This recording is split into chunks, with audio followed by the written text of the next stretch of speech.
आगरा के पंचकुइयां स्थित कब्रिस्तान में नोटिस तामील कराए गए। वक्फ बोर्ड के निरीक्षक ने कब्रिस्तान में मकान बनाकर रहने वालों को 3 दिन का अल्टीमेटम दिया है।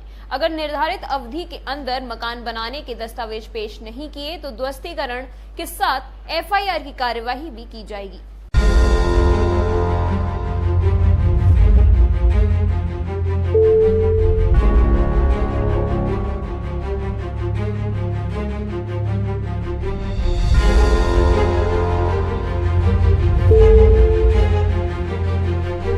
आगरा के पंचकुइयां कब्रिस्तान में अवैध मकान बनाकर रहने वालों की अब खैर नहीं। उनके बनाए मकान अब जल्द ही ध्वस्त कर दिए जाएंगे। वक्फ बोर्ड ने मंगलवार को अल्टीमेटम देते हुए नोटिस चस्पा किए हैं। 3 दिन में मकान के स्वामित्व और दस्तावेज मांगे गए हैं। बताया गया है कि अगर निर्धारित अवधि पर अभिलेख नहीं दिखाए गए तो प्रशासन मकानों को ध्वस्त कर सकता है।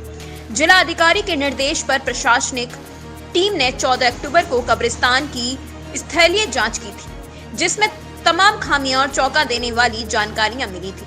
दरअसल आगरा के पंचकुइयां स्थित कब्रिस्तान में 60 से 70 आवास बने हैं, जिनमें करीब 100 परिवार अवैध रूप से निवास कर रहे हैं। परेशान करने वाली बात यह है कि इनके पास मिले आधार कार्ड बाहरी जिले के हैं और उन पर लिखे हुए नाम अजीब हैं। यही वजह है कि आगरा की खुफिया पुलिस भी इनकी छानबीन में जुट गई है। इनके आधार कार्डों पर अंकित नामों को मिलान किया जा रहा है। पुलिस ने आधार कार्ड और वैक्सीनेशन कार्ड जब्त किए हैं। वक्फ बोर्ड के निरीक्षक श्यामधर गुप्ता का कहना है कि मंगलवार को करीब 48 मकानों पर नोटिस चस्पा किए गए। इन्हें 3 दिन का समय दिया गया है। अगर तय सीमा के दौरान अभिलेख मुहैया नहीं कराए तो कार्यवाही होगी, जिसमें कब्रिस्तान में बने मकान ध्वस्त होंगे। नोटिस में साफ तौर पर चेतावनी दी है कि ध्वस्तीकरण के साथ साथ एफआईआर भी दर्ज कराई जाएगी। दरअसल ये पूरी कवायद आगरा के सोशल एक्टिविस्ट नरेश पारस की शिकायत के बाद की गई थी। वैश्विक महामारी कोरोना के समय नरेश पारस द्वारा इस कब्रिस्तान में रह रहे लोगों के बीच वैक्सीनेशन के लिए कैंप लगाया गया था, जिसमें इस बात की जानकारी हुई कि इस कब्रिस्तान में रहने वाले लोगों के आधार कार्ड फर्जी हैं। कब्रिस्तान में रह रहे लोग आसपास के क्षेत्रों में मजदूरी करके जीवन यापन करते हैं और उनके बच्चे भी किसी सरकारी स्कूल में नहीं पढ़ते। इसके अलावा छोटे छोटे बच्चों से भिक्षावृत्ति कराई जाती है। इस सब बात को लेकर सोशल एक्टिविस्ट नरेश पारस ने प्रशासन से शिकायत की थी, जिसके बाद प्रशासन की टीम ने अब इस कब्रिस्तान में पहुंचकर 60 से 70 बने मकानों में रहने वाले लोगों को नोटिस तामील कराया है। सोशल एक्टिविस्ट पारस का कहना है कि सरकार को नोटिस के बाद ध्वस्तीकरण की कार्यवाही से पहले इन लोगों को पुनर्वास की व्यवस्था भी करनी चाहिए। जब प्रशासन की टीम आई थी तो प्रशासन की टीम के सामने जो आधार कार्ड निकल के आए थे, उनमें से कुछ आधार कार्ड में नाम जो थे वो संदिग्ध थे, उनमें नाम हिंदू दर्ज था लेकिन थे वो मुस्लिम। तो उनको लेकर भी जांच की गई है। LIU की टीम ने यहाँ पर प्रशासन द्वारा नोटिस चस्पा किया गया 3 दिन के अंदर अपना पक्ष रखने के लिए। उसके बाद अब प्रशासन की क्या आपसे बात हुई है, क्या कार्रवाई करने की? मेरी जब बात हुई थी तो उन्होंने यही कहा था कि हम सारे दस्तावेजों को कलेक्ट करेंगे। उसके बाद में इन्होंने यहाँ वक्फ बोर्ड के अधिकारी नोटिस देने के लिए भी आए थे, लेकिन किसी ने नोटिस नहीं लिया था। उसके बाद में कल नोटिस चस्पा की कार्रवाई की गई। यहाँ नोटिस चस्पा किए गए हैं और उन्होंने इनको अल्टीमेटम दिया है कि अगर आपने दस्तावेज नहीं दिखाए तो ध्वस्तीकरण की कार्रवाई की जाएगी और एफआईआर भी दर्ज होगी। ऐसे में प्रशासन ने साफ संकेत दिया है कि कार्रवाई जरूर। अच्छा, जो लोग रह रहे हैं, जो बच्चे रह रहे हैं, उनके पुनर्वास की व्यवस्था कुछ प्रशासन से आपकी बात हुई है? हाँ, मैंने प्रशासन से पहले भी जब पत्र दिया था उसमें भी मैंने बात की थी कि इनके पहले पुनर्वास की व्यवस्था को पहले देखा जाए, क्योंकि जो वास्तविक लोग हैं और जो यहाँ रह रहे हैं तो उनको यहाँ से बेदखल तब किया जाए जब उनके पहले पुनर्वास की व्यवस्था करा दी जाए। काशीराम आवास योजना के तहत तमाम मकान खाली पड़े हुए हैं, उन मकानों में इनको आवासित कराया जा सकता है। भोजपुरिया कब्रिस्तान में रहने वाले व्यक्ति ने बताया कि वह पिछले 25 साल से इस कब्रिस्तान में रह रही हैं और उनके पास मकान खरीदने की रजिस्ट्री भी है। प्रशासन द्वारा नोटिस तामील कराए गए हैं। उनके द्वारा कमेटी को भी अवगत कराया गया है कि जिनके द्वारा उन्होंने यहाँ पर मकान खरीदा है। अब सबसे बड़ी बात यह है कि वत संपत्ति पर संविधान में रजिस्ट्री का कोई प्रावधान नहीं है।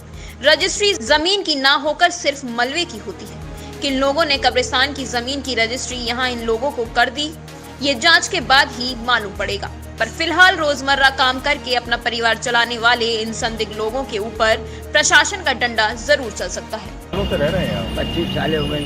25 साल हो गए। दूसरे से हमने खरीदा है वो चीज। अच्छा अच्छा, खरीदी है कब्रिस्तान हाँ, के अंदर। जिसका हमारे प्रशासन पास की टीम आई है, प्रशासन की टीम क्या कहती गई है आपसे? नहीं, हम मौजूद नहीं थे जो आपसे सच बोल के बचे।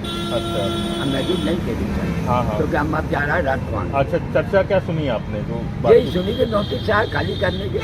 अच्छा, तो कोई शिकायत आपकी तरफ से की गई कि भाई हम लोग यहाँ के रहवासी हैं, पुराने रहने वाले हैं, कमेटी की तरफ से क्या जिम्मेदारी है? कमेटी की जिम्मेदारी है ये तो जो गंदे लोग हैं उनको निकाले जा। किस तरीके के काम होते हैं यहाँ पे? ना तो सारी काम होते हैं, किस किस की बताई जाए। जैसे जैसे पर आते इधर उधर के लोग हैं सारे। अच्छा, बाहर के लोग आते हैं। तो आप 25 साल पहले कहाँ रहा करते थे? हम परिवार के रहने वाले हैं। अच्छा, हमारा आधार कार्ड, प्रूफ कार्ड सारे मौजूद हैं। यहाँ पे आपने खरीदी है ये प्रॉपर्टी? ये हमने खरीदी है। प्रशासन द्वारा नोटिस तामील करने के बाद खुफिया विभाग भी अलर्ट मोड पर आ गया है।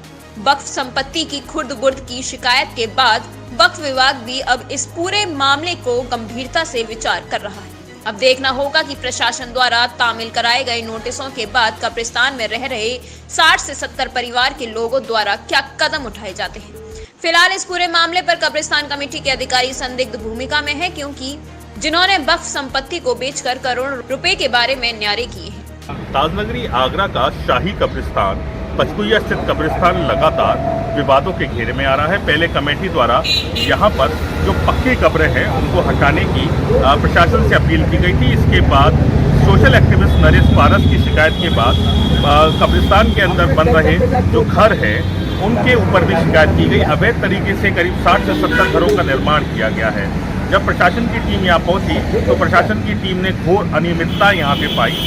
जो लोग यहाँ पर आवास बनाकर रह रहे हैं, कब्रिस्तान में पूरी कॉलोनी बन गई है, उनके पास जो आधार कार्ड चेक किए गए तो उसमें नाम हिंदू थे, जबकि वो रहने वाले सारे मुस्लिम हैं।